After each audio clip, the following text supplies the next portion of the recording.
نبي يا جماعة اخواتنا المصريين اللي ماسكين الموضوع بتاع تهريب الحليب من الكويت 24 ساعة فيديوهات عن المصريين. ما تعممش، عشان التعميم لغة الجهلاء، وانت مصري. وبعدين الموضوع في الشرطة، واللي اخطأ بيتحاسب، مش عشان واحد غلط فاحنا نطلع نحط المصريين كلهم تحت نفس الفئة دي او البند ده. انتوا مش فالحين بس غير في السلبيات، يعني في ناس كده معينة هو كل محتواه اللي هو بيطلع يتكلم على سلبيات المصريين.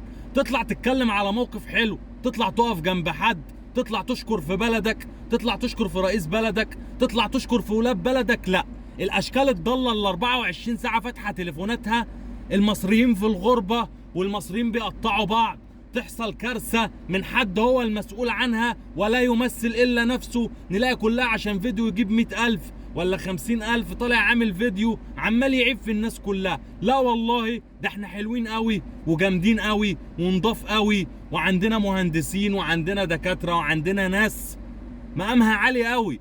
فما تركزوش مع الفئة الضالة اللي موطية راسنا في الارض وتطلع تقعد تعمل له كل شوية فيديو. ركزوا على الجانب الايجابي، اظهروا الحلو اللي فينا. اتمنى ان ده يحصل. الله يحفظ مصر ويحفظ المصريين، وفخورين بنفسنا جدا. واي حد يغلط يتحاسب، واي حد يعمل اي حاجة غلط يتحاكم، وفي 60,000 خرارة غلطت شيل غلطك.